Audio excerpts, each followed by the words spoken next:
Buenas tardes, ¿estamos listos? Bueno, espero que sí. Buenas tardes a todos, bienvenidos a esta serie de conferencias de posgrados. Es un placer para nosotros tenerlos acá. El día de hoy yo soy Carlos Pinilla, el director del Departamento de Física y Geociencias, y en verdad que es una alegría a todas las personas que se han conectado el día de hoy para que conozcan un poco más las actividades del departamento, sobre todo aquellas de posgrado, y muchos de ustedes seguramente estarán interesados en realizar algún estudio con nosotros. Entonces, esta es una excelente oportunidad para conocer un poco más lo que hacemos. Hoy tengo el placer de introducir a un científico excepcional que tenemos y profesor que tenemos en nuestro departamento, al profesor Camilo Espejo, quien nos estará hablando un poco acerca de los materiales del futuro y qué se espera pues con todas estas nuevas revoluciones, tanto en la ciencia de los datos, cuántica y bueno, toda la parte que nos lleva a nuevas tecnologías en los próximos años. El profesor Espejo es físico y tiene una maestría en ciencias de la Universidad Nacional de Colombia. También realizó estudios de doctorado en el Instituto de Nanociencia y Nanotecnología en el Centro de Investigación y Estudios Avanzados CINVESTAP del Instituto Politécnico Nacional de México. Ha sido profesor por una buena cantidad de años, con una gran experiencia en la parte docente también. Y sus investigaciones están más que todo relacionadas con el desarrollo e implementación de métodos computacionales para el estudio de nanoestructuras y sistemas en la materia condensada. Entonces, quiero decirles nuevamente bienvenidos, disfrútense mucho esta charla y un saludo para todos. Los dejo con Camilo. Muchísimas gracias, Carlos, por la presentación. Pues para mí es un placer también estar acá y compartir con ustedes pues estas ideas que, como decía Carlos, pues están causando una verdadera revolución en el área de la ciencia de materiales. Y pues la verdad es que en este punto no sabemos a dónde nos va a llevar eso. Y pues me interesa mucho es más bien contarles un poco el origen de esta revolución y qué perspectivas hay para el futuro y cómo nuestras investigaciones se articulan precisamente con esto. Entonces, voy a desconectar la cámara mientras hablo. Y entonces, bueno, primero, antes de mostrarles el contenido de la charla, quiero presentarles, tal vez para los que no estén aquí en Barranquilla, pues dónde estamos ubicados. La Universidad del Norte pues está aquí en este puntito rojo que ustedes ven. Estamos frente a la Ciénaga de Mallorquín, muy cerca a la salida del río Magdalena hacia el mar. Aquí tenemos una foto a mano derecha del edificio donde está el Departamento de Física y Geociencias. Es el lugar donde habitualmente pues trabajamos. Bueno, ahora con la pandemia pues no tanto. Y aquí arriba pues les presento a Granado, que es nuestro sistema de cómputo de alto desempeño en donde llevamos a cabo buena parte de nuestros cálculos en nuestras investigaciones. Bien, entonces pues lo que voy a presentarles a ustedes hoy es al inicio una introducción al cuarto paradigma de la ciencia. La verdad es que esto que estamos viendo de la unión digamos, de la parte física con la parte de la informática, pues está ocurriendo en todas las áreas de la ciencia. Y es algo que viene pasando ya desde hace más o menos 20 años. Entonces, me gustaría señalar algunos aspectos que son comunes a esta revolución en la ciencia y luego concentrarme en cómo esa integración del cuarto paradigma de la ciencia ha afectado y está afectando a la ciencia de materiales, en particular la ciencia computacional de materiales. Voy a presentar algunos ejemplos de los últimos años sobre esto y luego una especie de reflexión que podemos hacer en este punto y viendo ya los resultados que esto está teniendo. Y finalmente, pues unas conclusiones y perspectivas. Bueno, tal vez la persona que originó este término, el del cuarto paradigma, es este señor Jim Gray, que es un investigador de la Microsoft. Y digamos que las primeras afirmaciones sobre el cuarto paradigma las hizo en una conferencia en el año 2007, o sea que esto ya tiene más o menos 14 años. Pero al revisar, como lo veremos más adelante, pues nos vamos a dar cuenta que desde incluso antes ya venían en marcha algunos procesos, ¿no? Entonces, pues para poner esto en contexto, pues vale la pena ver un poco cuáles son los otros tres paradigmas, ¿no? Si estamos hablando de unos cuartos, porque hay otros tres. Entonces, lo podemos resumir aquí en este cuadrito, que ustedes lo pueden encontrar en un libro que recoge estas reflexiones de Jim Gray, precisamente. Lo pueden conseguir fácilmente en Internet.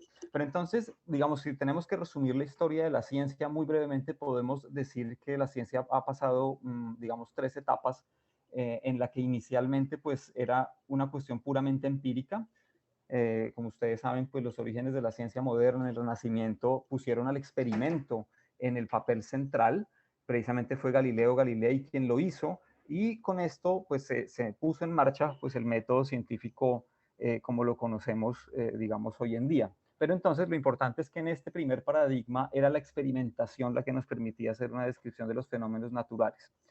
A continuación, en los últimos siglos hemos visto un desarrollo importante de la rama teórica en la que, digamos, estas teorías que se desarrollaron gracias a la observación experimental, pues permitieron el avance de la ciencia y encontrar regímenes y dominios pues que eran desconocidos a partir del solo experimento, ¿no?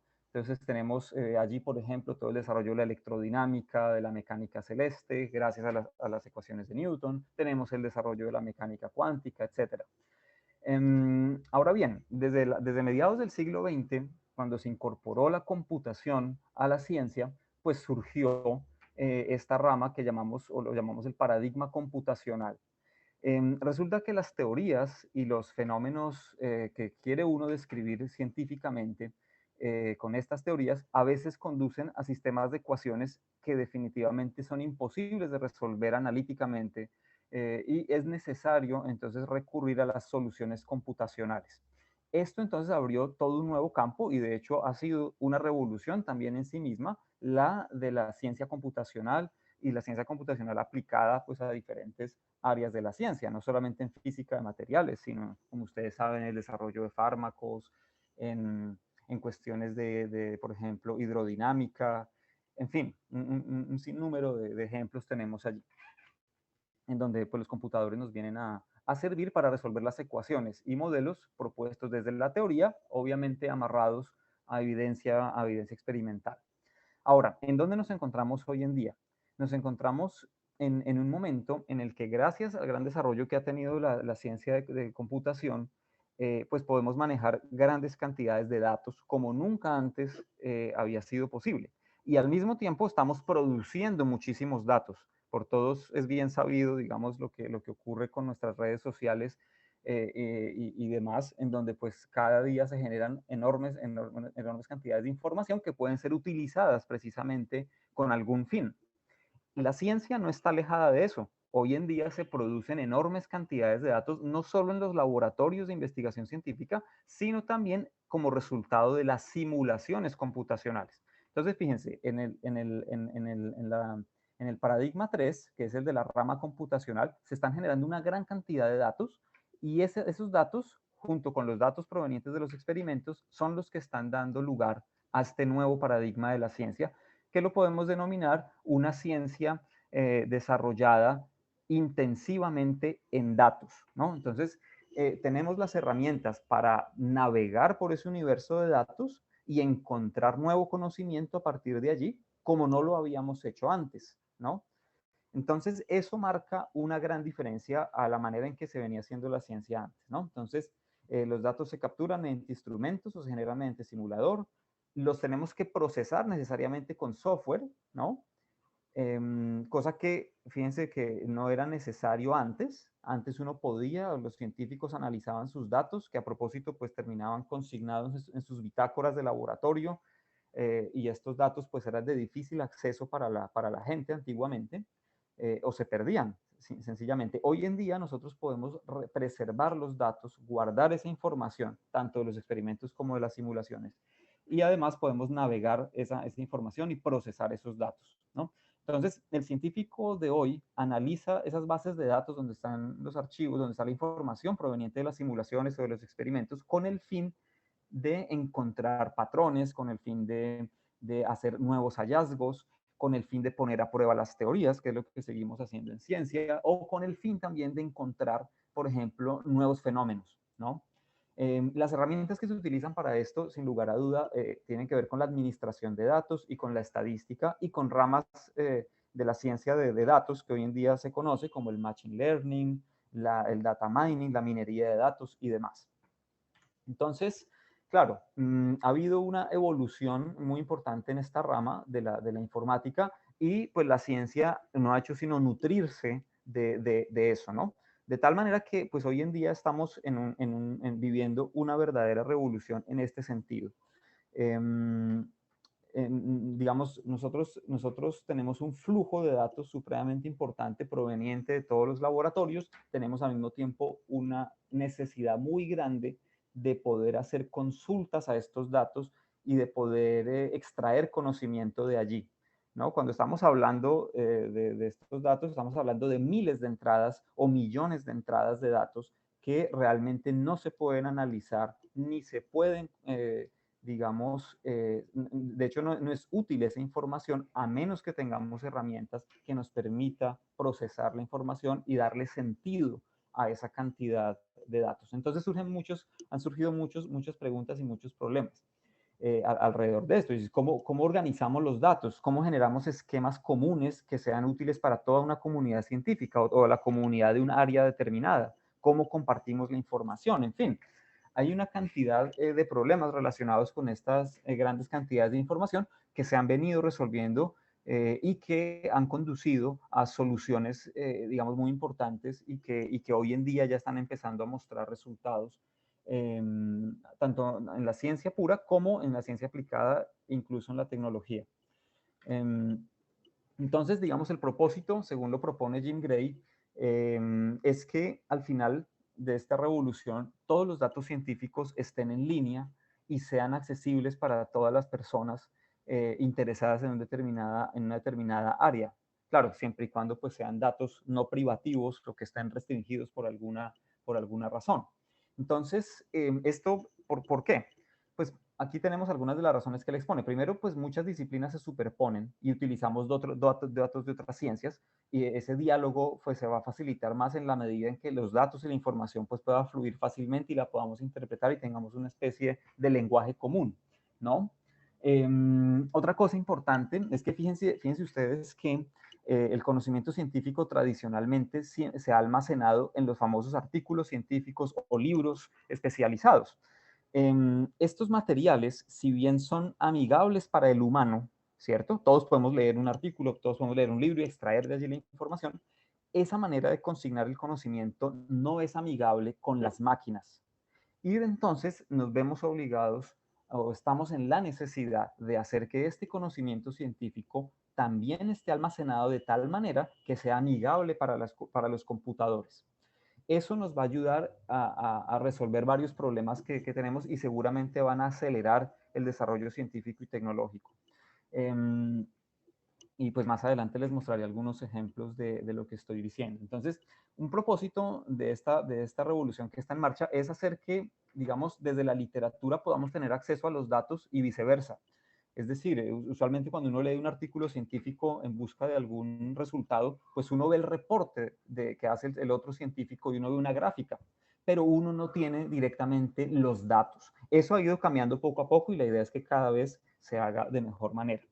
Vamos a aumentar la velocidad de la información científica y seguramente esto va a traer un enorme aumento en la productividad también científica. Entonces, aquí tenemos una imagen que ilustra claramente pues, cómo se hacía la ciencia hace más o menos 300, 400 años en el Renacimiento.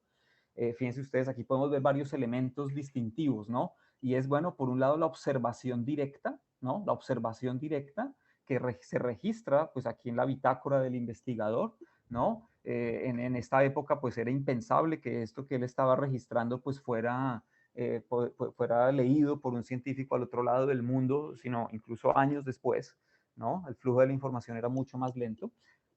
También, por ejemplo, fíjense que la persona que observaba era la misma que pues analizaba sus observaciones y proponía alguna hipótesis o alguna teoría al respecto. Hoy en día la cuestión es diferente y para poner un ejemplo con la astronomía, pues fíjense esto ocurrió hace poco tiempo. y es un ejemplo de cómo la información y la necesidad de procesar grandes cantidades de información es una necesidad en la ciencia contemporánea. Aquí tenemos una imagen de de la científica que pues, desarrolló, una de las personas que trabajó en el desarrollo y en la imagen del primer agujero, la primera imagen, perdón, de un agujero negro. Allí aparece al lado de sus discos duros donde estaba almacenada la información proveniente de telescopios, claro está, al igual que nuestra imagen antigua, pero con una gran diferencia, y es que aquí tenemos 5 petabytes de información, ¿no? Entonces, no es solo la cantidad de información que se recoge, sino también el software y los programas de computador que fueron necesarios para procesar esa información y llegar a un determinado resultado. Entonces, al final, el cuarto paradigma es el que también se conoce como la e-ciencia, que podríamos sintetizar brevemente como es el lugar donde las tecnologías de información y los científicos entonces convergen, ¿no? Con un propósito y con un fin determinado, que es finalmente el que sigue teniendo la ciencia, que es conocer la naturaleza, entender los procesos que ocurren allí, resolver problemas digamos, en donde se necesite usar precisamente la ciencia y demás. Muy bien. Ahora pasemos a la ciencia computacional de materiales, ¿no? Que es nuestro campo que tiene que ver justamente con los materiales del futuro, los materiales que nos interesan.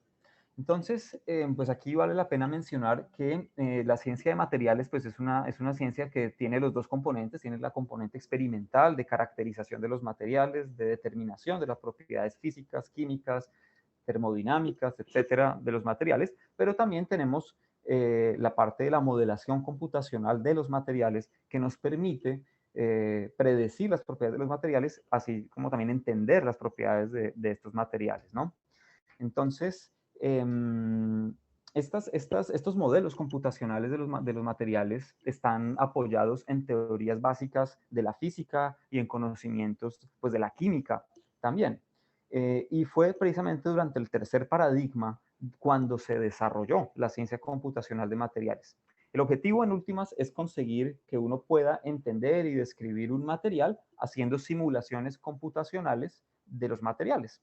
Entonces aquí en esta imagen lo que tenemos es un esquema en el que pues, se nos presentan diferentes metodologías para estudiar los materiales desde el punto de vista computacional, dependiendo de la escala de tamaños en el eje horizontal y dependiendo también de la escala de tiempos involucrada en los procesos que nosotros queremos estudiar y en los fenómenos que nos interesan.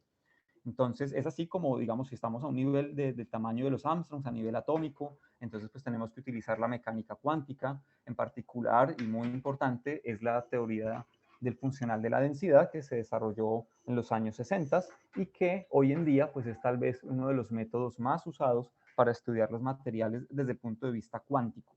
Estos métodos se utilizan cuando interesa mucho conocer en detalle el estado de los electrones en los materiales. Si no nos interesa tanto el estado de los electrones y las propiedades electrónicas de los materiales, sino más propiedades estructurales y termodinámicas, podemos utilizar la dinámica molecular en la que resolvemos las ecuaciones de Newton de movimiento de los átomos debido a las interacciones que hay entre ellos, pues utilizando dinámica molecular clásica.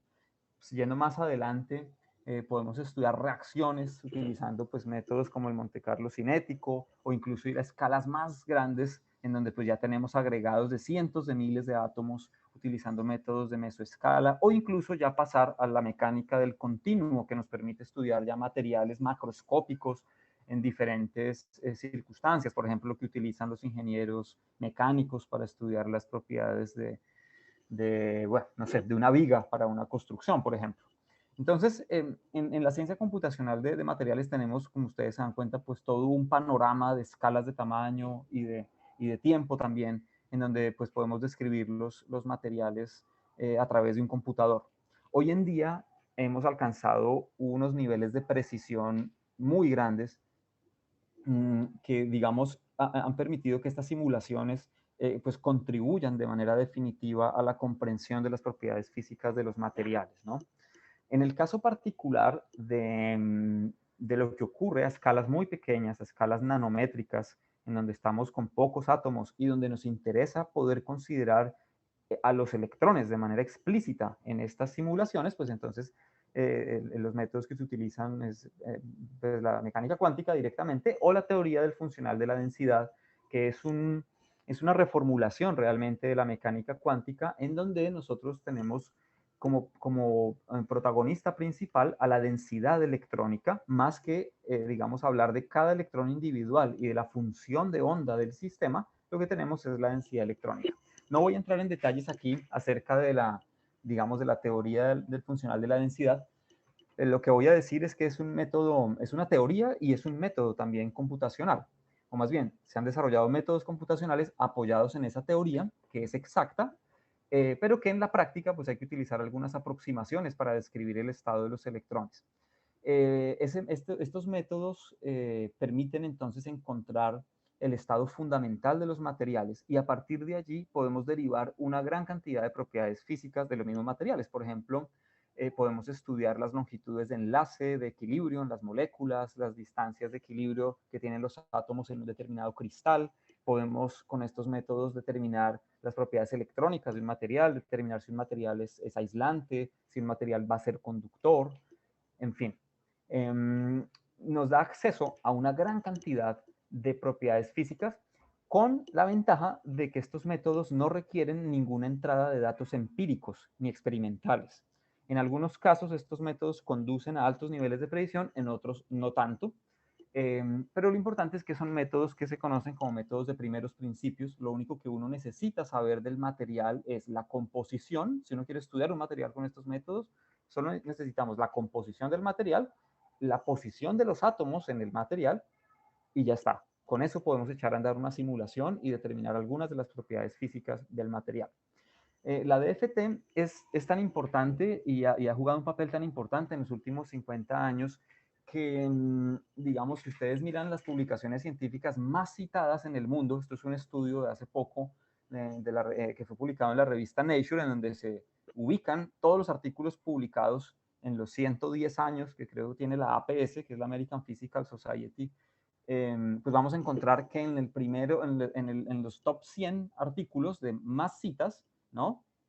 En donde tenemos artículos de más de 10.000 citas en total, pues hay 2 artículos relacionados con la DFT. Es decir, este ha tenido un impacto tan grande como, por ejemplo, el descubrimiento de la doble hélice del DNA, ¿no? Aquí, por ejemplo, podemos ver el top 10 y si se dan cuenta, el 8 y el 7 son artículos relacionados con esto de la DFT. Es decir, la DFT, que es esta teoría que permite describir a los sistemas materiales desde el punto de vista cuántico, ¿no? Tiene 2 papers entre los 10 primeros y 12 papers en los 100 primeros artículos más citados en toda la historia. Esto lo muestro acá simplemente para dimensionar un poco el impacto que esto ha tenido en el desarrollo de la ciencia en los últimos 50 años, en particular la ciencia de materiales. Y bueno, y de la física del estado sólido, la materia condensada, en fin, una gran cantidad de campos han sentido el efecto que estos desarrollos han tenido y pues de hecho el desarrollo de la DFT fue merecedora de un premio Nobel a Walter Kohn por esos desarrollos. Aquí a manera de ejemplo, digamos, de lo que se hace con DFT, y antes de que hablemos de cómo se incorpora el cuarto paradigma de la ciencia a la ciencia de materiales computacional, pues quisiera mostrar aquí simplemente un caso muy concreto y muy cercano, pues porque viene de investigaciones que hemos hecho nosotros. Por ejemplo, una de las cosas que uno puede calcular con DFT es esta gráfica que ustedes ven acá, que es la energía de enlace, en este caso en un material como este que ustedes tienen aquí, se llama disulfuro de molibdeno, es un material de capas en el que pues el molibdeno, que son los átomos grises que ustedes ven ahí, se enlazan a los azufres, que son los átomos amarillos, formando estas capas una sobre otra, que son muy débilmente acopladas. Los enlaces químicos entre los azufres y los molibdenos son supremamente fuertes, pero el enlace entre capa y capa es muy débil, o sea que estos materiales se pueden incluso despegar una capa de la otra hasta tener una sola monocapa, por ejemplo. Entonces, uno con DFT puede calcular cuánta energía cuesta despegar esas capas, por ejemplo, es una de las cosas que se pueden calcular. Y eso se puede hacer con un sinfín de materiales, se pueden calcular las propiedades elásticas, la compresibilidad, en fin. Bueno, Se puede ver, como les decía, con detalle la parte electrónica, y una de las cosas que interesa aquí es la estructura electrónica, en donde pues podemos ver, digamos, cantidades relacionadas con los electrones. En particular, pues podemos determinar si el material es un aislante, un semiconductor o un conductor. Estas líneas que ustedes ven en la parte inferior, pues representa lo que nosotros llamamos la banda de valencia del material, y arriba la banda de conducción. Entonces, por ejemplo, si tenemos una monocapa, vemos que la banda de valencia está separada de la banda de conducción, es decir, el material pues no es un conductor, los electrones que están acá pues no se van a mover tan fácilmente como si estuvieran aquí arriba, es decir, yo tengo que excitar un electrón de la banda de valencia a la banda de conducción para que el material conduzca electricidad. Bueno, con estos cálculos, por ejemplo, en este material, nosotros encontramos que si acercamos las capas y las apretamos una contra la otra, podemos cerrar esta brecha de energía que hay acá, o el gap de energía en el material, de tal manera que si visualizamos la brecha, que es lo que aparece aquí en el eje Y, en función de la distancia entre las capas, que es lo que tiene en el eje horizontal, lo que encontramos aquí con diferentes métodos es que en la medida en que apretemos las capas, esa brecha de energía disminuye. Cuando es cero, tenemos lo que se conoce como una transición de semiconductor a metal. Es decir, los cálculos predicen que el material, si apretamos lo suficiente estas capas de disulfuro de molibdeno una contra la otra, pues el material va a dejar de ser aislante y se va a volver conductor. Una cosa interesante de esto es que si revertimos el proceso y separamos las capas, el material vuelve a ser aislante otra vez. O sea, es un material en el que podemos volverlo conductor o aislante dependiendo de la distancia entre las capas. Bueno, los resultados de esto fueron publicados en el 2013.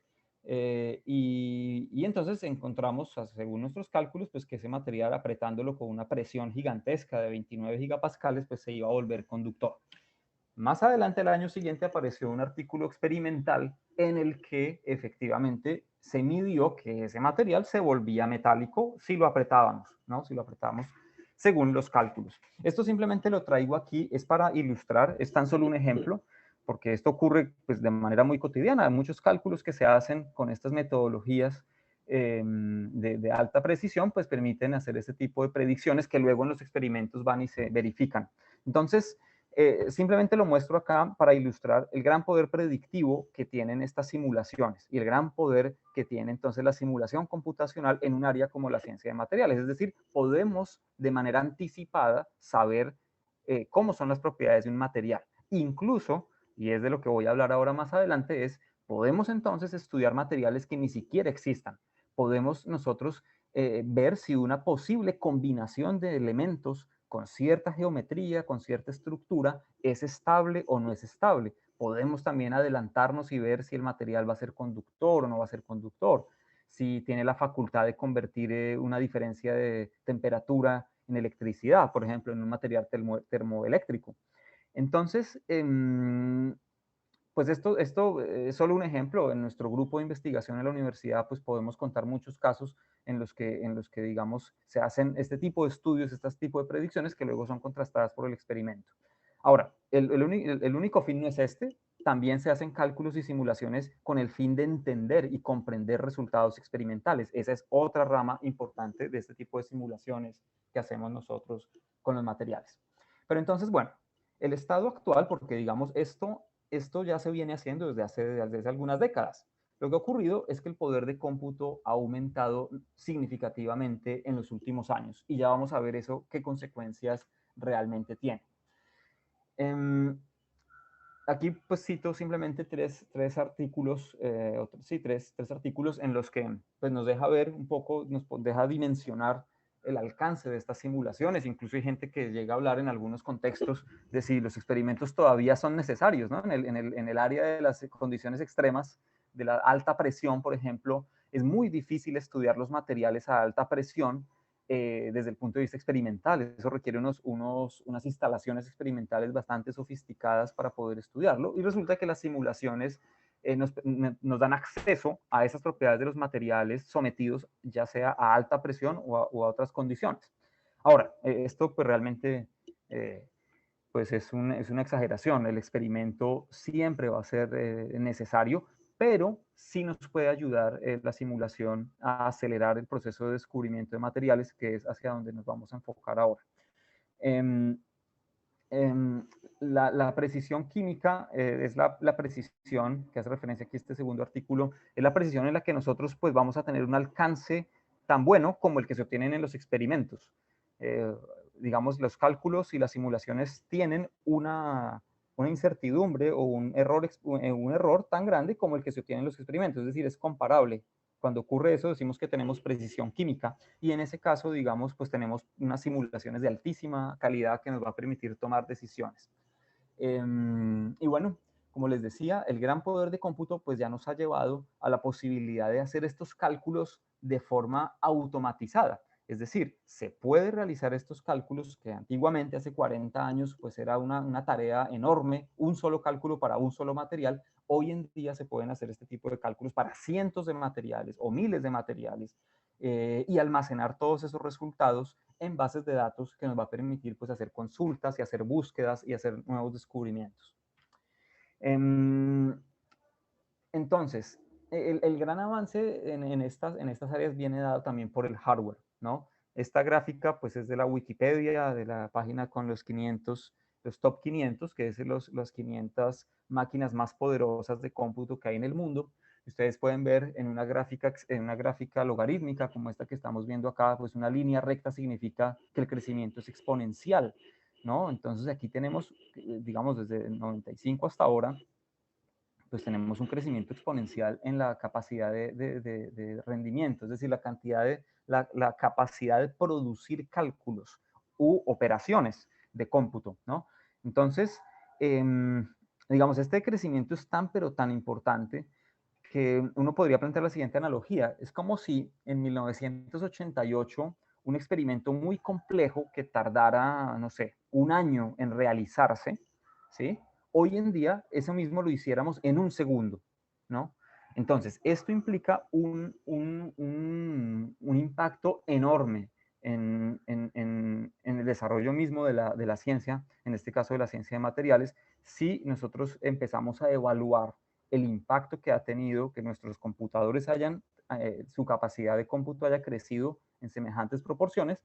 Al mismo tiempo se han desarrollado los algoritmos y las metodologías de cómputo para hacerlo. Y la cuarta paradigma de la ciencia precisamente tiene que ver con esto, ¿no? Conjuntar estas dos cosas. De hecho, es tan grande el asunto que pues ya ha habido anuncios de prensa desde hace 2 años en donde se ve que la ciencia de materiales puede ser la tecnología más importante en la siguiente década, debido a que va a facilitar el desarrollo de nuevos materiales en un sinfín de frentes. Por ejemplo, bueno, y esto, hago aquí el paréntesis, no es una suerte, de hecho es una necesidad. ¿Por qué lo digo? Estamos en una situación, como ustedes saben, en donde hay muchos problemas que aquejan a la humanidad en este momento, problemas muy complicados, por ejemplo, asociados con el cambio climático, asociados con la necesidad de generar nuevas fuentes de energía, la necesidad de generar materiales que sean más idóneos, que no sean contaminantes, en fin.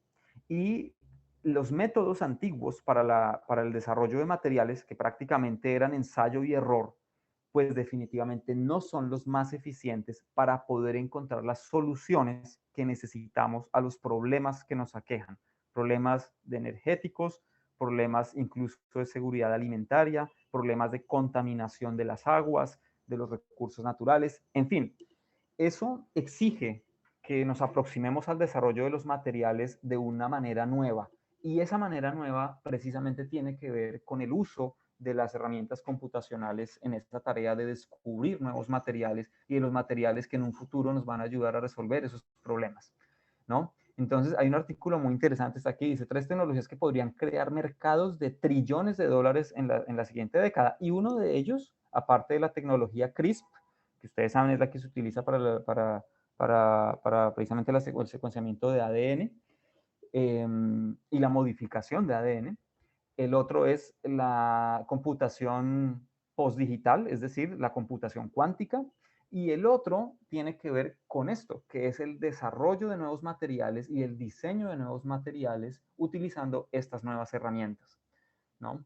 Entonces, es un tren que arrancó a comienzos de siglo y hoy está en pleno desarrollo Y pues digamos, mi llamado con esta charla es a conectarnos un poco con esas realidades porque pues podemos hacer parte de esa revolución en el área de la ciencia de materiales. Aquí tenemos otra referencia importante, es un review en donde pues se cuentan digamos, las virtudes de esta manera de desarrollar materiales, en fin, en donde el aprendizaje de máquina, las técnicas del aprendizaje de máquina nos puede ayudar mucho a encontrar nuevos materiales, ¿no? Entonces, ¿en qué consiste básicamente esto? Consiste en que nosotros podemos colectar, por un lado, una gran cantidad de información proveniente de materiales que se han estudiado experimentalmente, es decir, esa información puede alimentar bases de datos que luego pues, van a ser disponibles, esa información, para una gran cantidad de grupos de investigación, pero también los datos provenientes de las simulaciones computacionales que hagamos de los materiales. Podemos utilizar entonces a continuación las estrategias del aprendizaje de máquina para que sea el computador el que reconozca, o el programa más bien, los programas de Machine Learning, reconozcan patrones, es decir, que reconozca si ciertas configuraciones de los elementos o la presencia de cierto elemento está correlacionado con alguna propiedad que nos interese. Por ejemplo, alguna conductividad eléctrica, alguna conductividad térmica. Luego, entonces, esto nos puede ayudar a guiarnos, nos puede guiar más bien en la predicción de nuevos materiales a partir de estos patrones. Incluso nos puede ayudar los materiales que no existen en la naturaleza, pero que son susceptibles de ser sintetizados, ¿no? Y pues una vez digamos, hacemos esa búsqueda, pues entonces los investigadores van a buscar allí materiales que tengan propiedades específicas que hayan sido predichas. Y finalmente, el último paso es que los químicos o los científicos que sintetizan los materiales en el laboratorio, pues ya van a tener una orientación muy clara acerca de qué materiales intentar sintetizar. Eso es mucho, pero muchísimo más eficiente que ponerse a mezclar en el laboratorio materiales, a ensayo y error, a ver cuál material funciona o a ver cuál material tiene la propiedad que estoy buscando, ¿no? Entonces, esta manera de encontrar y de diseñar los materiales es realmente un avance y es una novedad comparado a lo que se venía haciendo desde siglos anteriores. Uno de las propuestas, digamos, más importantes es esta del diseño inverso propuesta por Alex Zunger. Tradicionalmente, ¿qué hacemos entonces nosotros en la ciencia de materiales? Tradicionalmente nosotros lo que tenemos es una estructura de átomos, una configuración atómica particular, ¿cierto? Y a partir de allí nosotros usamos las ecuaciones de la mecánica cuántica para encontrar qué propiedades tiene el material, un poco como el ejemplo que yo les estaba dando antes de nuestras investigaciones acá. En el diseño inverso hacemos lo contrario, más bien decimos qué propiedad quiero y trato de buscar qué material es el que va a tener la propiedad que yo estoy buscando, ¿no? Por ejemplo, necesito un material que emita luz de tal frecuencia. ¿Qué material lo hace? No, pues no sé. Es un gran problema. Es un problema muy difícil, de hecho. Entre todas las posibles, y que son infinitas posibilidades de mezclar elementos en diferentes configuraciones, etcétera, pues esa búsqueda es enorme. Pero, precisamente con la ayuda del aprendizaje de máquina y estas metodologías, es un problema que se puede realizar, ¿no? Bien. Y de hecho, pues esta pregunta aquí nos plantea mejor el problema. Ustedes deben saber que Tomás Alva Edison, cuando estaba haciendo, digamos, su desarrollo para la bombilla eléctrica, pues tuvo que probar miles de materiales que funcionaran como filamento, que soportara una gran cantidad de tiempo, que emitiera luz de las características adecuadas para ponerlo en una casa, también que la corriente que necesitara pues no fuera muy alta ni fuera a poner en riesgo a la gente de una casa, y eso le tardó miles de ensayos, ¿no? ¿Cómo trabajaría Tomás Alva Edison hoy en día? Pues precisamente con diseño inverso, es decir, yo sé qué propiedades necesito del material y más bien mi búsqueda es, bueno, qué material lo tiene, pero de manera inteligente. No es una búsqueda bruta en el sentido de que pruebo por ensayo y error hasta que dé con el material que me funciona, sino que por el reconocimiento de patrones y por metodologías que realmente fueron adaptadas de lo que pasa en biología, por ejemplo, métodos de búsqueda en genómica, por ejemplo, en donde uno tiene herencia y las características se heredan, esas mismas estrategias se pueden utilizar acá. Es decir, si yo tengo cierto material con ciertas características y lo mezclo con este otro material de estas otras características, yo puedo intentar pensar cómo va a ser las características del material que forme cuando junte esos dos elementos, por ejemplo, ¿no? Bien. Entonces, en esta metodología que nos propone Zunger, pues básicamente uno puede reconocer dos diferentes aproximaciones. Una es el descubrimiento conducido por los datos, en el que pues simplemente yo tengo aquí, por ejemplo, elementos, tengo una mezcla binaria, es decir, dos elementos, tengo una determinada funcionalidad que necesito y exploro, aquí tengo datos acerca de todos los materiales que han sido estudiados. Por ejemplo, los que están en azul clarito son los compuestos que se conocen y que además son estables. En azul oscuro estarían los elementos que se conocen, pero que son metaestables, o sea, que se pueden desbaratar. Esos materiales no tienen mucha estabilidad. Y pues simplemente yo hago una búsqueda y me voy material por material y voy evaluando las funcionalidades que me interesan. Puede ser una sola funcionalidad, por ejemplo, la conductividad eléctrica. Y entonces yo hago un paneo sobre toda esta cantidad de materiales, que pueden ser cientos de materiales, y pongo a los computadores para que automaticen ese proceso y al final me reporten a mí toda esa cantidad de datos y que me permiten ver pues cuál de todos esos materiales tiene la propiedad que yo necesito. Eso sería el descubrimiento de los materiales basado en datos, ¿no? O conducido por datos. El otro, que es el más interesante, es precisamente el descubrimiento de materiales conducido por la funcionalidad, en la que lo que hacemos es explorar el mapa, esta montañita que ustedes ven acá, de las funcionalidades que tienen los materiales, en donde pues yo puedo incluso encontrar un material que no existe acá, que no existe, es estos materiales que están en blanco, que no existen, no están reportados ni siquiera, los experimentalistas no lo han sintetizado, pero que a través de estas metodologías yo puedo encontrar ese material que tiene la funcionalidad que necesito, pero que todavía no existe. Y entonces, pues el siguiente paso es sencillamente proponer que ese material sea sintetizado y sea estudiado experimentalmente. Bueno, aquí tenemos varios ejemplos, voy a ir más rápido porque creo que se nos está acabando el tiempo, pero bueno, uno muy importante es este. Es la búsqueda de materiales que que tengan una gran eficiencia de absorción de luz solar, por ejemplo, en el caso de las celdas solares. Entonces uno puede hacer un estudio computacional en donde pone un montón de materiales y trata de ver, evaluar automáticamente pues cuál es el mejor en ese sentido, que tenga mayor eficiencia y que tenga una absorción de energía en la, digamos, en el punto del espectro que necesitamos. Hay muchos ejemplos de esto. Uno que se está llevando a cabo actualmente en Europa es la unión de estas dos iniciativas, la iniciativa Marvel, en donde pues es toda una infraestructura para hacer cálculos masivos, con el archivo Pauling, que es una iniciativa desde la gente que hace experimentos. Entonces, desde hace ya varios años, de hace 30 años, los desarrolladores de este archivo Pauling han hecho una tarea titánica, que es la de subir a bases de datos toda la información experimental conocida de todos los materiales conocidos. Entonces, ellos acá están juntándose para, establecer una estrategia y unas metodologías y también una infraestructura de cómputo que permita ya no solo, digamos, hacer búsquedas, sino dar un paso que ellos llaman el quinto paradigma, que es ya una exploración de datos gracias a la búsqueda de unos factores que ellos llaman factores dominantes que impone la propia naturaleza para hacer este diseño y esta búsqueda de materiales con nuevas propiedades.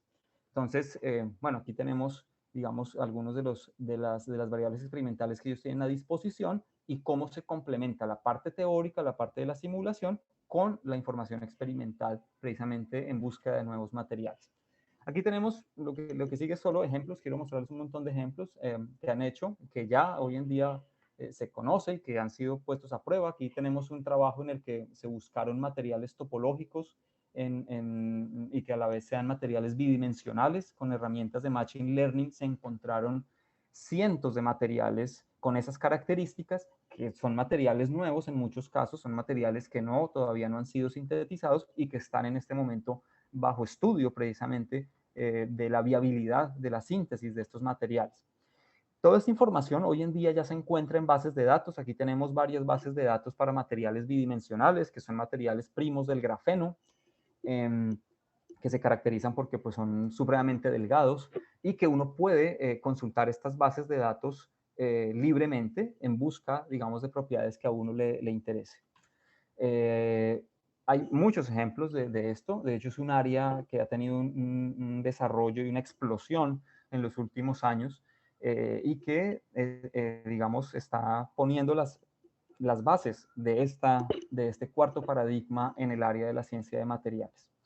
Bien, quiero señalar también esta publicación. Tal vez es el primer libro de esta nueva área. Algunos la llaman así, Materials Informatics, que sería algo así como el análogo a la bioinformática, pero en materiales, o sea, la informática de materiales. Para los interesados es una excelente referencia en donde pueden ver pueden ver una síntesis de los métodos que han sido puestos a prueba en los últimos años y los resultados que se han obtenido en diferentes áreas. Por ejemplo, en la búsqueda de mejores electrodos para las baterías de litio, que es un tema súper importante. Materiales para catálisis, materiales para desarrollar energía solar, para que la energía solar se siga desarrollando con mayores eficiencias. En fin, una gran cantidad de problemas que van a necesitar ese tipo de herramientas. Ahora, voy a presentar acá las plataformas más usadas y las bases de datos más usadas en la ciencia actual de materiales computacional. Una es esta, Aflow, en la que pues, ustedes pueden ver ahí, tenemos del orden de 348.000 estructuras electrónicas de diferentes materiales, 6.174 propiedades elásticas, todas calculadas, de las cuales pues, se conoce obviamente pues, cuál es su margen de error, sus niveles de predicción. Así tenemos también AIDA, que esto pues, es una infraestructura en Python, escrita en Python, para hacer cálculos. Es decir, esto es una infraestructura para uno hacer cálculos de alto desempeño y con la posibilidad de evaluar muchísimas configuraciones en búsqueda de algunas propiedades. Es decir, esta infraestructura, este tipo de programas y de plataformas, pues son las que se necesitan para hacer ese tipo de búsquedas donde pues, el espacio de configuraciones está compuesto por miles de posibilidades para organizar los elementos en un determinado material. Tenemos esta otra que es OQMD, que es la Open Quantum Materials Database también. Tenemos el NOMAD, que es Novel Materials Discovery. Y una de las más conocidas, que es el Materials Project, que pues ya tiene varios años y que es un repositorio muy importante de cálculos de estructura electrónica, de cálculos de propiedades mecánicas, de propiedades elásticas, de propiedades vibracionales de los materiales, que nos da acceso a información pues, que es muy, muy relevante a la hora de uno querer resolver algún problema muy particular, ¿no? En cuanto a materiales muy específicos con ciertas propiedades físicas y químicas. Y bueno, ya para concluir, entonces, la integración del cuarto paradigma de la ciencia a la ciencia de materiales pues ha producido una verdadera revolución, como les venía diciendo. Los materiales ya no se van a descubrir por ensayo y error, seguramente seguirá pasando en los laboratorios, pero de esa manera definitivamente puede ser ahora reevaluada gracias al alto nivel de precisión de los cómputos y también a la gran capacidad de cómputo y de almacenamiento y procesamiento de datos, ¿no? Entonces, pues sí, ha sido un desarrollo doble, tanto la teoría como las metodologías de los algoritmos, como las máquinas, ¿no? Es una nueva paradigma que está sustentado en el desarrollo de estos tres elementos. Los materiales del futuro entonces van a ser diseñados a partir de las funcionalidades que se requieran, ¿no? Ahorrando grandes recursos en tiempo y energía para la síntesis y el desarrollo de estos materiales. Y bueno, finalmente quiero cerrar con un horizonte que se abre para nuestros nuevos estudiantes de doctorado y de maestría en estas áreas, y es que, digamos, el material que uno quiere estudiar, si es un material nuevo, por ejemplo, pues los resultados son susceptibles de subirse a estas bases de datos y esto va a garantizar que ese trabajo que uno hace pues sea, digamos, consultado y sea más conocido por la comunidad, por ejemplo. Estos trabajos que hacemos acá, pues la idea es que en algún momento alimenten estas bases de datos y que nosotros tengamos una interacción cada vez más cercana con estas bases de datos y que podamos usar estas herramientas computacionales a la hora de resolver ya problemas muy particulares pues que tenemos no solo en nuestro país, sino en el mundo, porque nosotros con el poder de cómputo que tenemos, pues podemos estar, en algunos casos, no en todos obviamente, pero podemos estar jugando un papel importante en el descubrimiento de estos nuevos materiales. Bueno, esto era todo lo que tenía preparado para esta charla. No sé si tenemos preguntas. Claro que sí, profe. Vale, gracias. Queremos pues agradecerle a nuestro profesor Camilo Espejo por lo provechoso que ha resultado abordar esta temática y en el espacio, y a continuación procederemos a leer algunas preguntas realizadas por nuestros participantes. Si tienen alguna duda también la pueden escribir aquí por el chat. Gustavo Molina nos dice, en Colombia, le pregunta, ¿en Colombia estamos en qué nivel para desarrollar nuestros propios materiales para diversas aplicaciones? Ajá, esa es una pregunta supremamente interesante.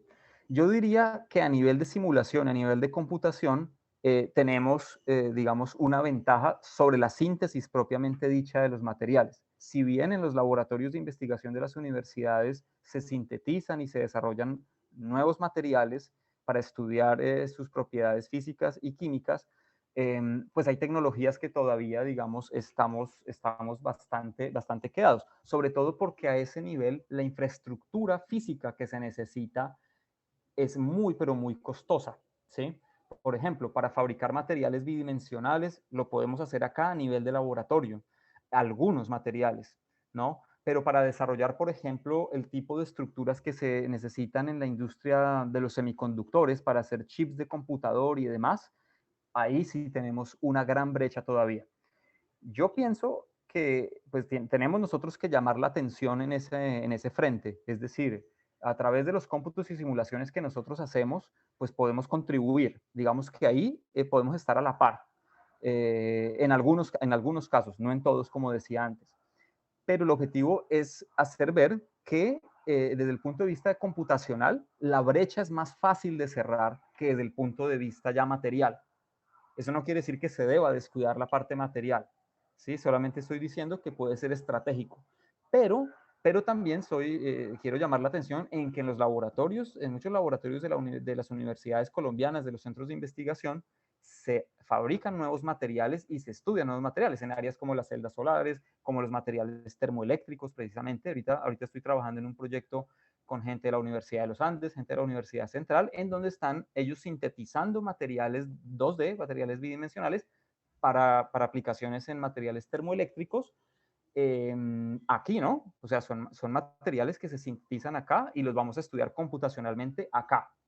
Entonces, bueno, no sé si eso responde a tu pregunta. Claro que sí. Bueno, si tienen alguna otra pregunta, pueden animarse a hacerla aquí en el chat y con mucho gusto el profesor Camilo pues las contestará. Muchas gracias, contestó Gustavo. Ok, con gusto. Bueno, entonces ya para cerrar, muchas gracias a todos por participar. Les recordamos que esta conferencia fue ofrecida por los posgrados de la División de Ciencias Básicas, el doctorado en Ciencias del Mar, el doctorado en Ciencias Naturales, maestría en Ciencias Naturales, la maestría en Estadística Aplicada, la maestría en Física Aplicada, la maestría en Matemáticas. Si tienen alguna duda, pues, o si desean alguna asesoría especial, aquí les voy a enviar por el chat nuestro enlace de Hotspot, donde pueden, pues, reservar una cita o una reunión con alguna de las personas encargadas de los posgrados. Entonces, profesor Camilo, muchas gracias a todas las personas que asistieron y los invitamos a seguir participando en nuestra jornada de conferencias virtuales que todavía sigue hasta mañana y tenemos una amplia información para ofrecerles a todos. Feliz tarde. Muchas gracias. Muchas gracias. Muchas gracias a todos por su Hasta luego. participación. Bueno, hasta luego.